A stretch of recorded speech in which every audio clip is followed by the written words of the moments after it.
Pre-show planning, so what we're gonna do is we're gonna talk to the experts here, but I figured we'd break it up into sort of 4 sections. We'll start with the pre-show, get into sort of the move-in bit during the show time, move out, and what have you. Did I count them correctly? Yep, Okay, perfect. thank you very much. So, so why don't we get started? We'll go through that, and I guess, Mike, I'm gonna start with you and sort of talk about, if you can, the importance of meeting deadlines for the Yeah. group. Yep. So a lot of dates and things that I'll be referencing will be available in the Exhibitor Services Manual, which I'm sure all of you are familiar with. And that'll be out most likely within the next couple weeks. That'll go live. So as far as the discount deadline, obviously cost savings is the big upside of that. There's 3 different tier pricing. So the discount deadline is August 29th. You want to make sure if you're able to, the cheapest, best way to do it is online ordering through Freeman Online.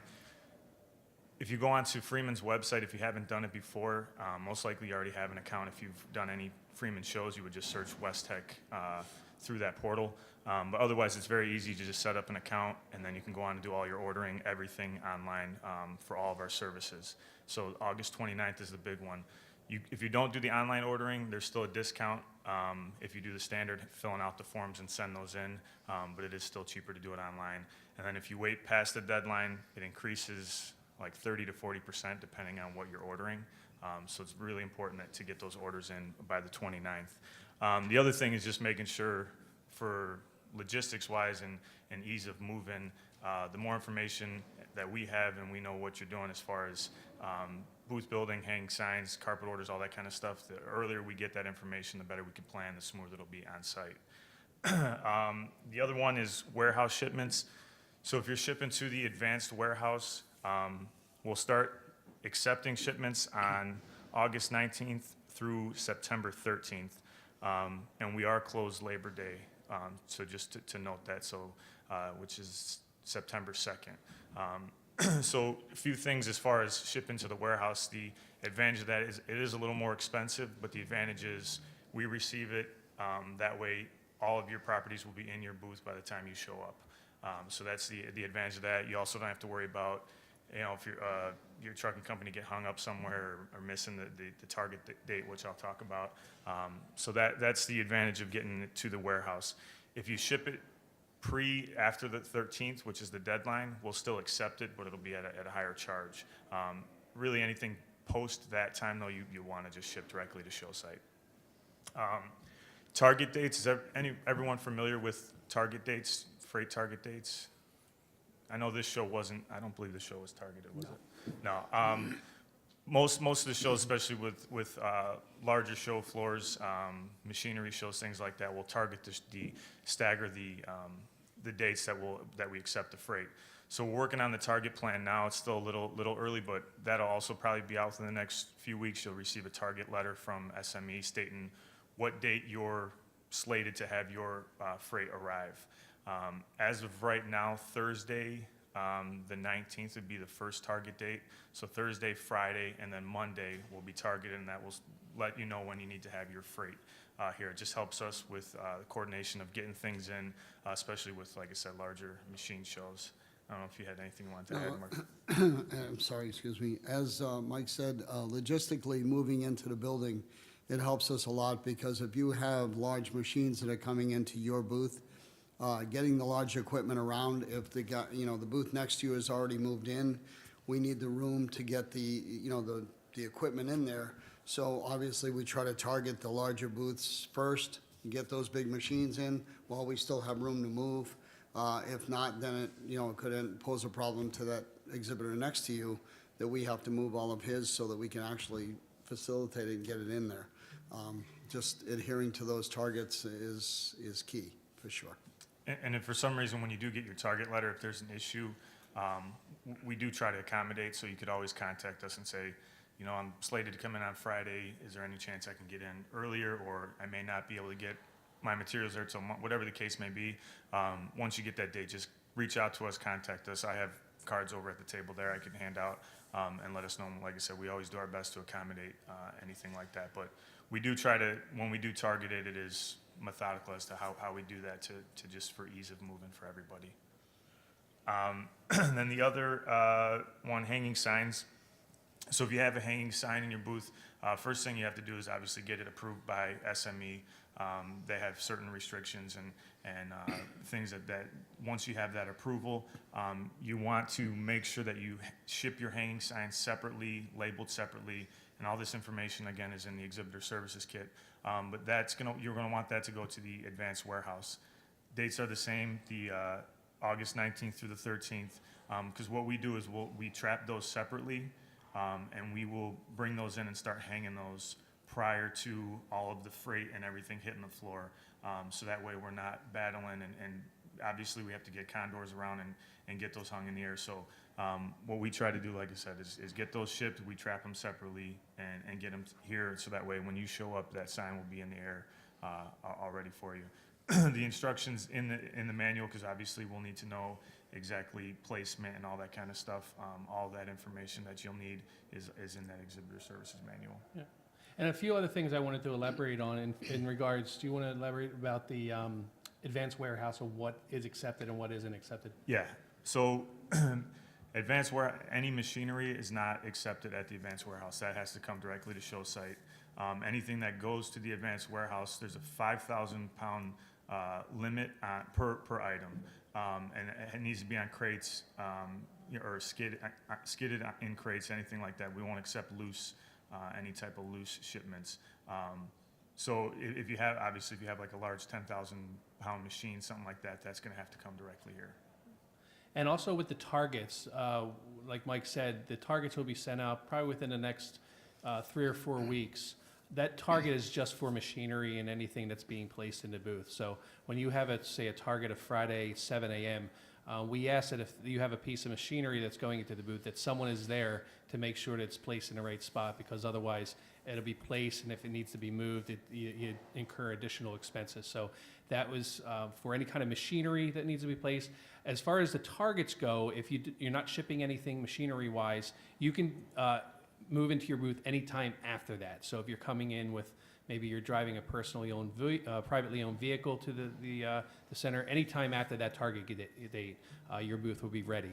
So if you pre-ordered any carpet, any electrical, that will all be preset for you prior to you getting there at that time. Great. Let's see, so sort of speaking about the sort of technical end of it, Mike, what about, because there are large machines and everything like that, I know it's kind of important about placement of electricity and everything. How do they feel confident that it's going to be placed right and what have you? So Freeman also handles utilities here. So a lot of times what gets hung up on the installation process is electrical or air lines, water lines, things like that, because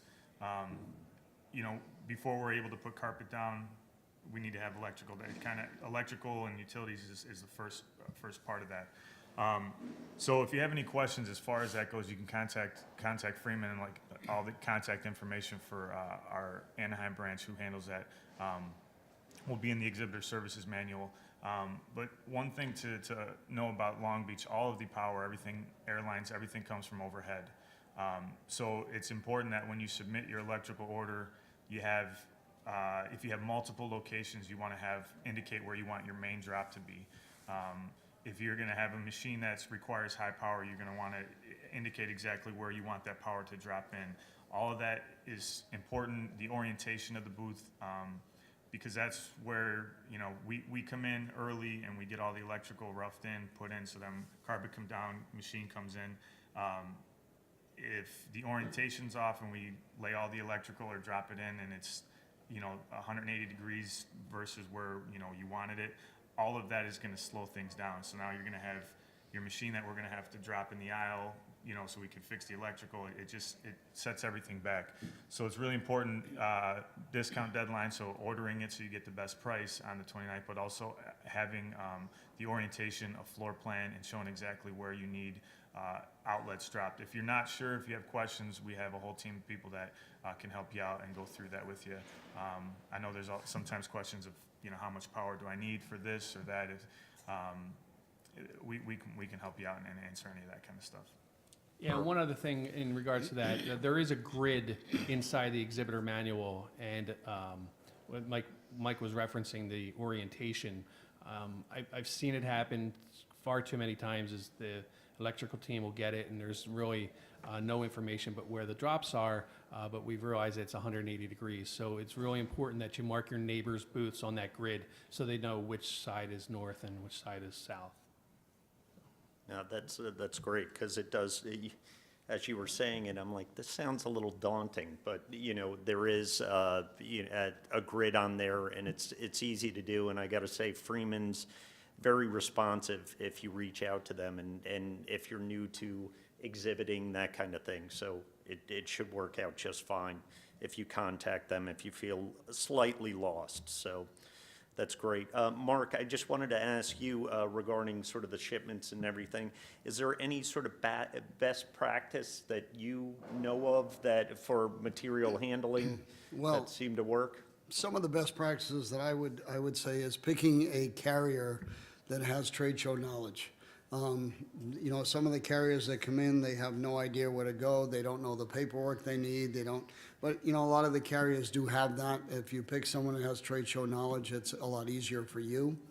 Also, making sure that when they show up, they have weight tickets, certified weight tickets, so that we have weights, because that's how things come in, is we have to know all the weights, the machines, whatever.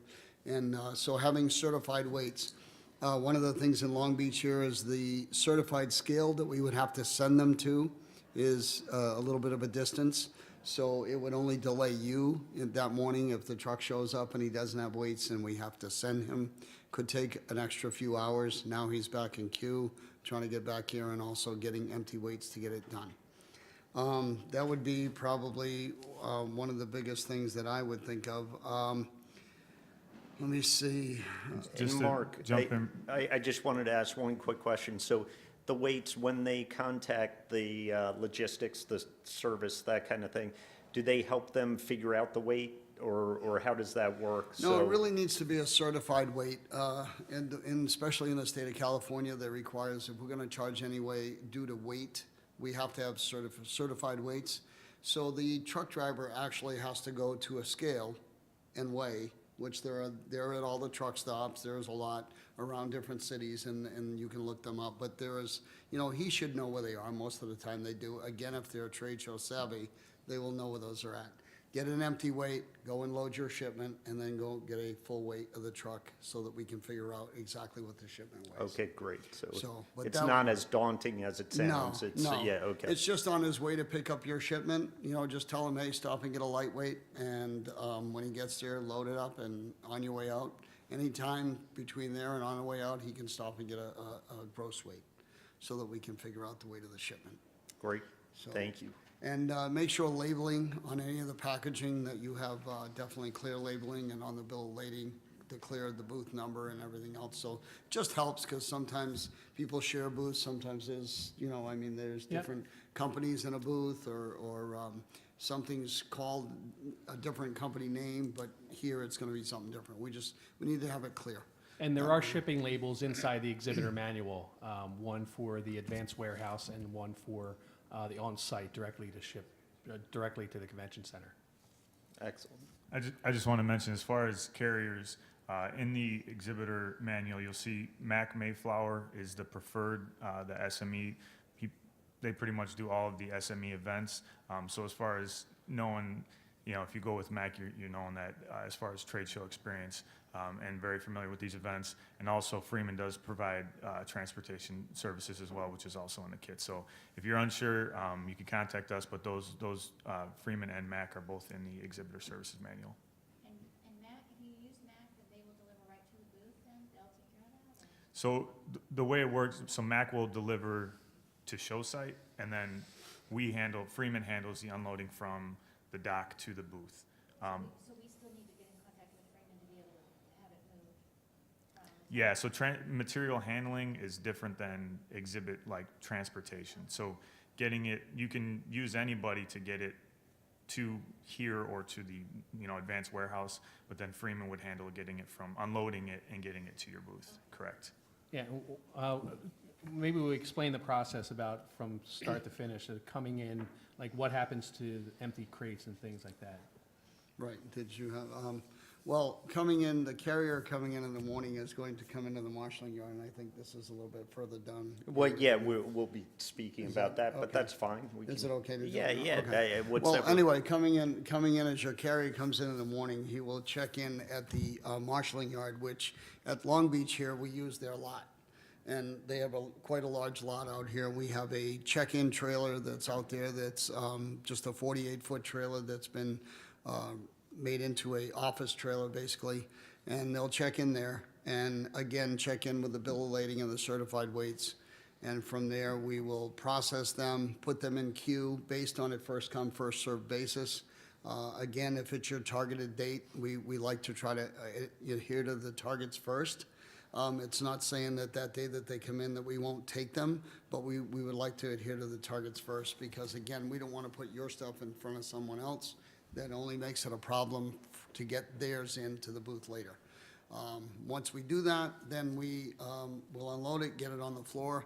Again, I think one of the best practices is if you're on site when that truck is here, that way you can make sure the placement, because you get a one-time spot, and the spot coming off the truck into the placement in the booth, it will save you some money.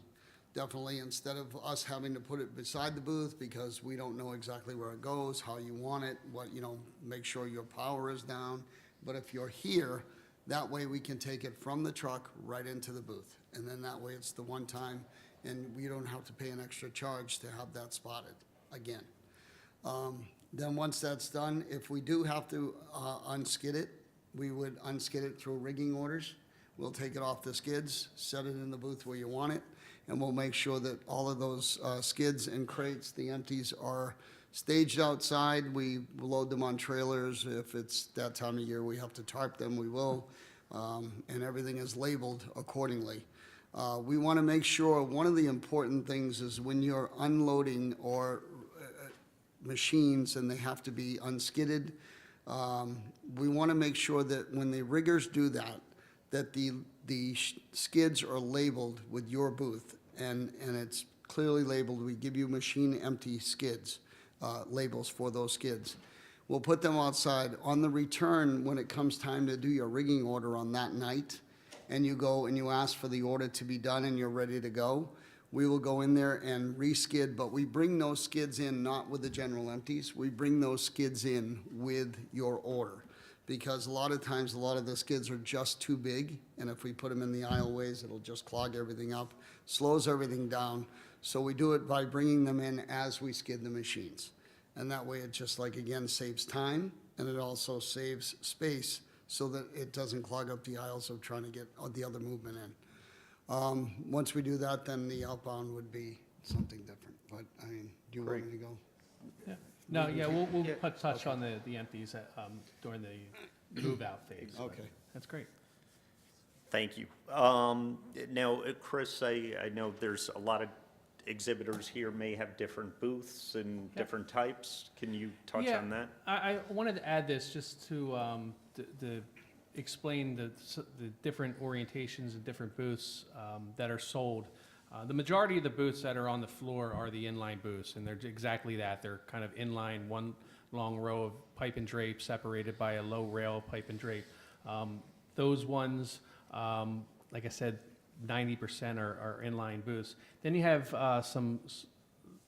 not so many walk-through booths where you may have two walls on either side. It's kind of uncommon. We have a few times that we'll have like maybe three booths together that are affiliates of each other, and they want to kind of divide it by a wall so that people can walk through the entire booth. But the two booths I wanted to really focus on are the double corner and the split island booths. If you notice on the floor plan, they do have different display guidelines for those. Double corners and split islands they're basically they look the same, but it depends on which direction that they're going. The inline booths have the pipe and drape behind them, and when you follow that up, we call it the drape line. So if there's two booths that are back to back following that drape line, they're known as double corners. So you can use your full back wall when you're exhibiting. So if you're a 10 by 20 and you have a 10 by 20 behind you, you can use that full wall. The difference between a split island and a double corner, split island is kind of rotated 90 degrees, so it runs perpendicular with the drape line. Same deal, you can use your entire back wall.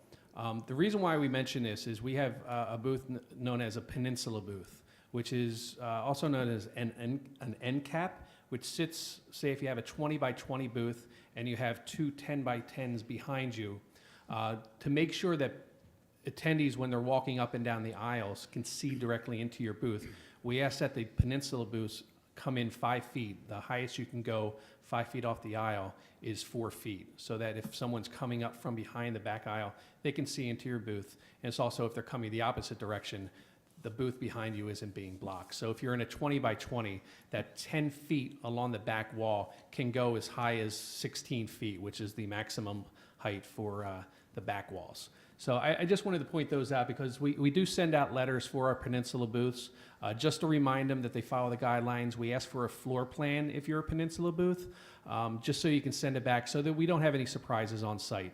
Because a lot of times, many of you will be using display houses to come in and set up, and they may not necessarily know what a Peninsula booth is, and they might set it up differently. So we just want to make sure that everyone's happy here on the floor. The island booths, there are no guidelines as far as height goes, as far as how low you have to be. It's the maximum height throughout the entire island booth, which is a booth that has no neighbors. It's kind of aisles on all 4 sides. You can go as high as 16 feet for those. And the last one that I didn't touch on is the corner exhibit, which is if you have an aisle on your front side and your side, that side can be open. So you can keep that entire side of your booth on the cross aisle completely open there. So a lot of it is playing nice. If there's an exhibitor, if you're a Peninsula booth and you have a pre-constructed 20-foot wall that you want to put along the back of your booth and you don't want to spend the money in doing something differently, reach out to me. We'll have contact information at the end. And I can give you the contact information for the exhibitors behind you so that you can connect. And if all 3 of the exhibitors are fine with the way that's set up, we're perfectly fine for it. So it's just making sure everybody's living happily on the floor. So Great. all friendly neighbors for 3 days. Friend, neighbors. Thanks, Chris. All right, a group that's near and dear to me, it's about food, so let's, Jeanette, I know exhibitors have spoken to you already about this, but what if they want to have inside booth receptions or anything like that? How do they go about reaching out to you, and what does it entail? Absolutely. So I will provide Freeman with our exhibitor booth form. It gives you everything and anything that you want to order for your booth. Biggest thing with catering is to get your orders in 10 business days before the conference starts. We ask that everything is in timely manner because we are a convention center. We have to pre-order everything. It's not like a restaurant that everything's just on site. Also a big thing, we are the sole provider of food and beverage, so there is no outside food and beverage to be brought in, no Starbucks or things like that for your booth. It all has to go through us. But I'll provide Freeman an exhibitor booth form in your manual, and it will have either my contact information or my coordinator's contact information, and you'll be able to order any food and beverage you'd like through us. And along those same lines, a lot of exhibitors in the past, especially for this past show that we had, pre-ordered meals for their staff because we know that you may have limited staff on site and your time is precious to be in the booth. So if you pre-order it ahead of time, it will be delivered the time that you want it, and you can actually go right to the back because obviously we'll have the concessions opening, but if you have a set time that you want to do your lunch. Also with the receptions, if you are doing a reception in your booth, it's an excellent idea and great to network with attendees if you send those out. The only thing we ask is if you're doing anything after hours, say if at the close of show you want to do a small reception, just let us know that we can let the security officers know that this will be going on. And once again, you reach out to show management and we'll get my information to you at the very end. Great.